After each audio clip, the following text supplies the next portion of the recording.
In this lesson, we'll look into the technical parts that make Bitcoin a revolutionary digital currency. At the heart of Bitcoin lies a peer-to-peer network. Unlike traditional banking systems that rely on central servers, Bitcoin's peer-to-peer network connects users directly. This decentralized structure ensures that no single entity controls the network, promoting transparency and resilience. Every participant, every node in the network has equal authority. Users can send and receive Bitcoins without intermediaries. The network can withstand individual node failures without compromising overall functionality. If one node goes offline, all transactions are still available on every other node in the network as a hard copy. Nodes are the building blocks of the Bitcoin network. They are computers that run the Bitcoin core software, maintaining the blockchain and validating transactions. Let's have a look at the functions of these nodes. Nodes keep a copy of the entire blockchain and enforce all protocol rules. They verify transactions and ensure that they comply with Bitcoin's protocol. They share new blocks and transactions with other nodes. Participate in the consensus mechanism, reaching agreement on the blockchain's state. In other words, they accept the longest valid blockchain as the true chain, discouraging malicious actors from altering the blockchain. The blockchain is a chronological chain of blocks containing transaction data. It's the ledger that records all Bitcoin transactions ever made. It is immutable, meaning once data is recorded, it cannot be altered without affecting all subsequent blocks.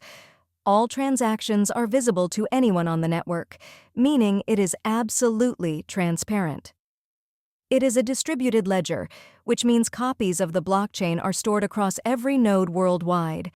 A block in the Bitcoin blockchain consists of two main parts, the block header and the block body. The parts of the block header are the version, which indicates the Bitcoin software version, the hash of the previous block, which links the block to its predecessor and basically creates the chain, the Merkle root, a hash representing all transactions in the block, a timestamp, when the block was mined. The difficulty target determines the mining difficulty for this exact block. A nonce, a variable miners adjust to find a valid hash. A hash, the solution to the puzzle. The block body then contains the list of verified transactions. To showcase why we are using a blockchain in Bitcoin, we need to understand the Byzantine general's problem. This is a classical computer science dilemma illustrating the challenges of achieving consensus in distributed systems with potentially malicious actors. Imagine several generals of the Byzantine army encircling a city. Each general commands their own division, but they all must agree on a common battle plan, attack or retreat, to succeed. They can only communicate via messengers, but some generals might be traitors who send false messages, leading to a failed consensus and thus a failed attack. The challenge is to create a system where consensus must be reached. All loyal generals agree on the same plan. Reliability. Despite traitors, the system functions correctly even if some generals are malicious. Unreliable communication. Messages may be delayed, lost, or falsified. In a decentralized network like Bitcoin's, participants cannot assume that all other participants are honest. Therefore, a robust consensus mechanism is necessary to ensure the network's reliability and security despite potential malicious actors. Bitcoin addresses the Byzantine general's problem using a consensus mechanism called proof of work. Proof of work is the system behind a mechanism called Bitcoin mining. It is the process through which new Bitcoins are created and transactions are validated and added to the blockchain. Mining serves two primary purposes. Security. It secures the network by making it computationally expensive to add new blocks, deterring malicious actors. Issuance. It introduces new Bitcoins into circulation as a reward to miners. The energy consumption in Bitcoin mining is a result of the computational power required to do the proof of work, which ensures network security. The more energy is needed for mining, the less worthwhile it is economically to attack the network. A miner is a participant in the Bitcoin network doing the following actions: checks the validity of transactions, competes to solve the mining puzzle, a computational puzzle which allows him to add the block to the blockchain, groups valid transactions into a block, receives newly minted bitcoins, the block reward, and transaction fees. The mining puzzle involves finding a hash value for the block header that meets certain criteria defined by the network's difficulty target. In simpler terms, miners are trying to solve a cryptographic puzzle by repeatedly guessing numbers, the so-called nonces, until they find a hash that starts with a certain number of leading zeros. This number of leading zeros, which we before defined as the mining difficulty, indicates that the hash is below the difficulty target and thus a correct answer for the puzzle. Miners use cryptographic hash functions, for example the SHA-256, to generate hashes.